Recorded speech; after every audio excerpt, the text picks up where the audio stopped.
Alright, so I've got the frame prepped in both areas. I cut out all this section here where that was very thin and almost rotted through. I just kept cutting bigger and bigger and bigger until I got into some thick steel to where I was comfortable. That would be adequate, to weld a new piece in there. And I also cut the section out here. I cut more than I anticipated, actually. We started with a little hole that was rotted through here, and I kept cutting and cutting sections out, and it was still thin, so I just cut to where it got thick. You can't really see that well, but it seems like it's about as thick as it's going to get without cutting the entire frame out. And I shouldn't blow through it when I'm welding it, so I think I'd be happy with that. I cleaned it up, wire wheeled it. There's still some rust there, but whatever. Cleaned it up on the back and the front, the wire wheel on both sections. I went between the wire wheel and the grinder and the flap disc. And also, I like this stuff. It's cheap and it's at any big box store. Rust dissolver works pretty good. I'll show you exactly what that does. I treated this section here, and then this is an untreated section, so I got some primer there, but you can see there's a nice little difference there. When you use that rust dissolver, you got to wire wheel first and break the surface tension, or it doesn't really work that well, I found. But yeah, when you wire wheel and break the surface tension, sometimes it'll get you right down to bare steel again. Are pretty darn close. This will be easy to clean up after I've treated it with that, and ultimately I'm going to do that to the entire frame once I get it cleaned up. I'm waiting for a nicer day so I can do it outside, because in here it just throws huge clouds of rust, dust, and nastiness.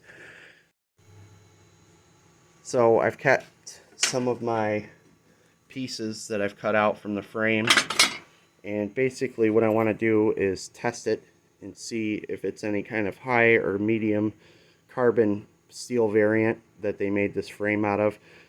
From the research I've done, it's just mild steel, but I just, to be on the safe side, I want to test it and determine how I'm going to weld this. So in order to test that, I have a piece of the frame that I've cut out from this truck, and I've cleaned it up a little bit, and what I'm going to do is heat it up red hot, and then I'm going to quench it in this water here, and I'm going to hit the tip with the hammer, and if it snaps off, it's a medium or high carbon steel, and if it just bends even after I harden it, it's mild steel, and I can just weld it normally with my MIG welder, no special treatment.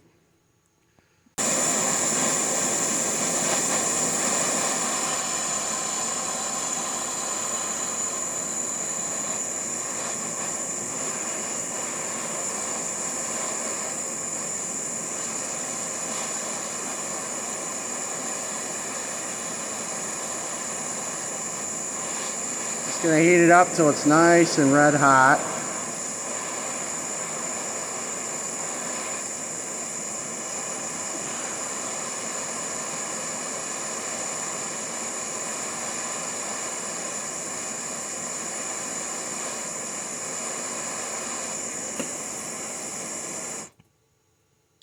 Quench it right in the water.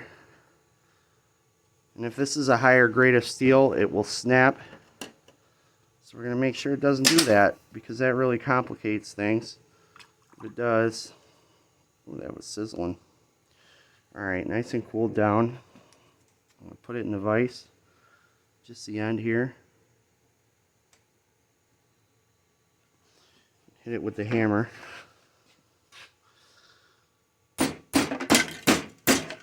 Oh, there goes my glasses. Alright, looks like it just bends. So we're okay there. No special treatment on the welding process. Alright, so I have a piece of steel here. This is actually from another truck frame that was out in the field I got for free. I cleaned it up. I've hit it with some weld-through zinc primer, and this piece should be good enough to fill this section here. It should be just big enough. And the zinc primer keeps it from rusting while I'm not using it. You know, there's kind of some moisture in here, but and it also helps me to see my line very clearly when I trace this stuff. So that's what I'm going to do. I'm just going to hold it up like this to my area. Get it as lined up as possible. Trace it.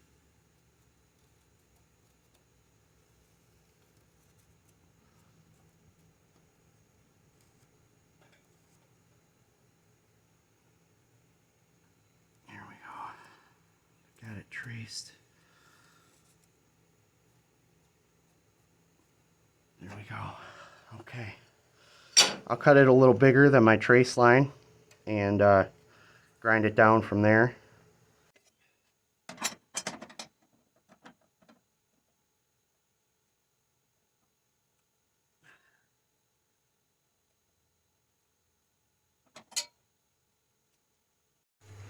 Okay, so I got a couple of my pieces traced and cut. This one here, just holding it in place with some vice grips. And what I'm going to do is just tack weld it. And then I've got half of this piece too. I'm doing this in two pieces.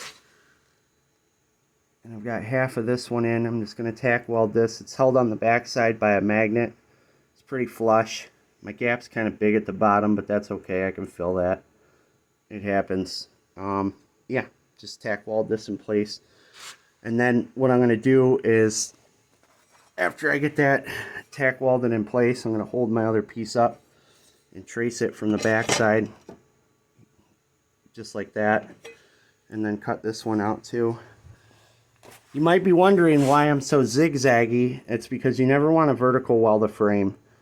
A lot of times, from information from the old timers and people with more experience than I have, they say if you vertical weld a frame, it's way more prone to crack. So you want to break it up with some zigzags and some Z's if you can, you know, or semi-vertical, whatever you could do. So I did my best there to break it up, and yeah, hopefully make it as strong as possible. Now what I'm welding this with is just the MIG welder, flex core, DC negative, electrode negative, high inductance. I got volt amp setting at 19 with like a 3 wire speed. So hopefully that works out. It's giving me real good strong welds. Normally I would weld this with 7018, but I'm just not good with it on vertical surfaces. And I've been having real good luck with the MIG welder, so I'm going to give that a shot. Plus these aren't, you know, huge major cracks or all the way up, or the frame's not split in half here. So I don't think it's too super critical for absolute strength on this part. But yeah, normally that would be my default 7018 arc weld on my DC machine over here. Alright, so I've tacked in this half here. Sorry about the noise. I got the exhaust fan going and the filter from all the smoke. It's a good idea to have an exhaust fan in your shop. And I've got this one tacked in over here. Pretty good. As flush as I could get it. This guy here, once I tacked it in on this edge and I pushed it in over on this edge to tack it in, this started popping out up here, so I just clamped it with this clamp where it was popping out, and it got it pretty flush. I mean, it's not perfect, but I can work with it. It's about as flush as I can get it, and that'll be alright. You know, like I said, I could fill this big gap, but what I'm going to do right now is put the other piece of steel up to it and trace it and cut that out, and then get that tacked in too.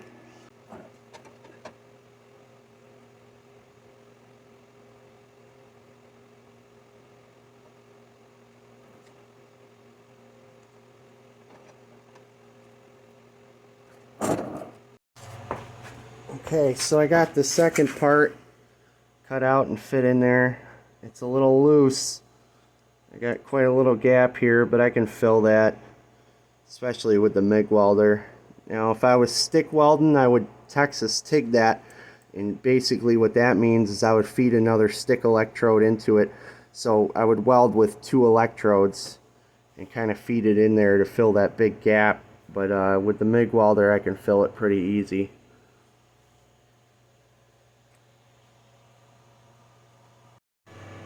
Alright, I got it all MIG welded. It's not the prettiest weld I've ever done, but it'll work. I filled this gap and then I coated over my welds too. Kind of did a wide weave on it, and I blew through on this side, so I had to weave it wide again. The front and the back, I've hit both sides. The back looks about the same. I don't feel like crawling under there. Not too bad. It should clean up pretty well.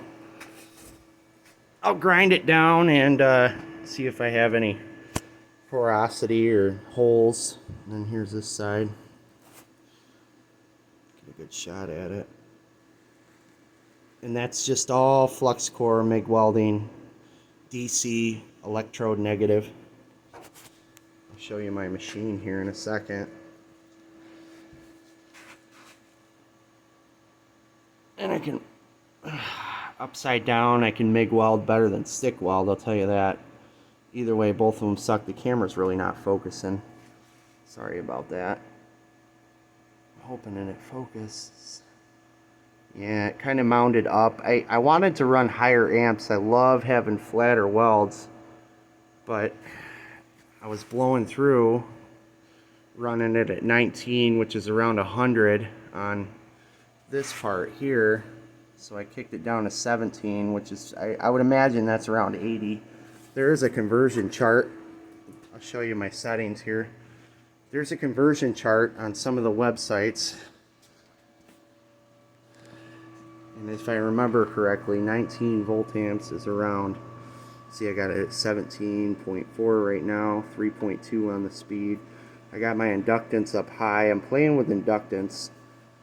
I'm really not used to using inductance, or I've never had a machine with adjustable inductance before. So picked this one up off Amazon.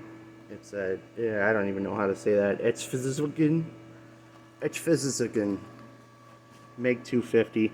There's a bunch of brand names. These all come from the same factory. You'll see they all look identical, but you know, you'll have Yes Welder on one or some other weird name, and it'll be the exact same machine. This is marketed as a MIG, TIG, stick, and an aluminum welder. It comes with a special liner for aluminum welding. I have tried to stick weld aluminum with it. It definitely works a lot better than my other machines have. I can hook gas up to it. About $400 this one was. Got it a couple months ago. Definitely a game changer. I do like it. Before that, I was using this cheap Harbor Freight Flux 125. I converted it to DC myself, which made it a little better. It's absolutely awful on AC. And then I have a little stick welder around here I was using too, a DC stick. Alright, got her all welded and cleaned up. Both spots. This didn't come out too bad. I had a low spot that was going from here to here, and I didn't want to grind that out, so I just filled it again. Touched up a couple of little spots. Didn't go too crazy, you know, but I just wanted it to be okay. And I'm not looking for perfection here. I'm just looking for good enough. And then I got this spot all set over here too.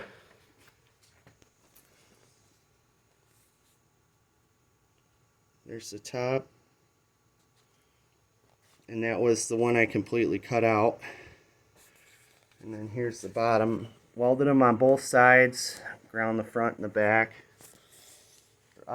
This spot over here, I mean, it was a pretty big chunk I cut out, and I really should fish plate it on the back, which means kind of put another hunk of metal on the back in a diamond shape and weld it in there for extra reinforcement around my seams. But there was so much of the original frame left there, and then I had this bottom rail still left, so I'm not going to do that there.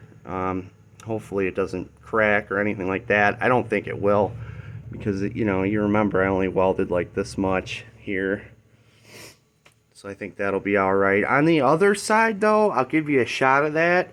I need to fish plate that. I do. Here, I'll show it again. And I made a mistake when I originally welded that, and I never reinforced it on the back side, and now I'm thinking about that, and I just want to do it because there is a lot of stress and fatigue here in this whole section. It's hard to see, bad light, but this whole section here is replaced, and then all the way the whole bottom half, this was all rotted and it was cracked up through here, so I replaced that entire section. You can kind of see how it looks a little funny here at the bottom, because that's my rail I put in. So the whole bottom lip, and I'm just going to plate the back of that. So I'll try to give you a better shot of that and show you what the back looks like so you can see where I welded and how I welded it. Here's the back side of the one we just did. On this side, not too pretty. I'm not going to make it look too pretty. I'm just going to knock it down with the grinder a little bit, paint it, rust treat it, paint it. You know, when I wire wheel the rust, I got to do this whole frame. And then here's the other side.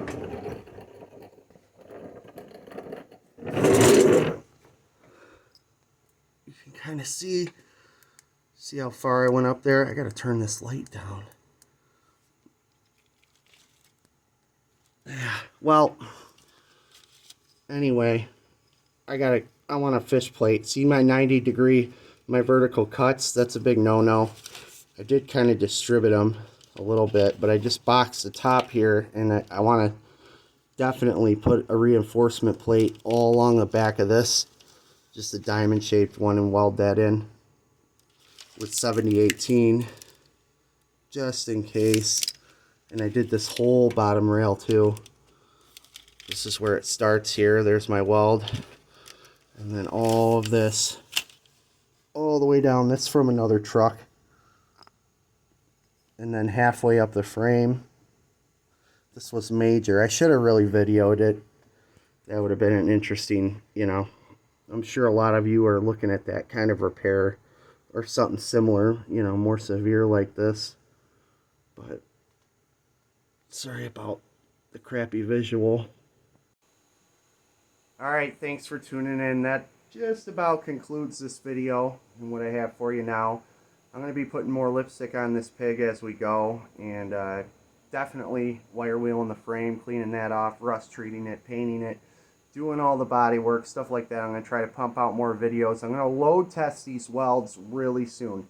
I definitely want to make a video on that. It's going to be a sequel to this video.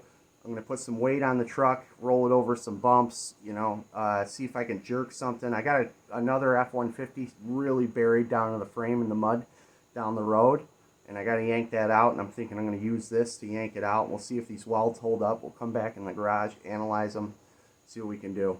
You know, hopefully they do. And I might fish plate that too. I don't know yet. But if I do, I will make a video on it and get a better shot of that other side that I welded up there in that critical area. I probably will. Thanks for tuning in. Like, comment, subscribe. Let me know if you have any questions. I will do my best to get back to you immediately.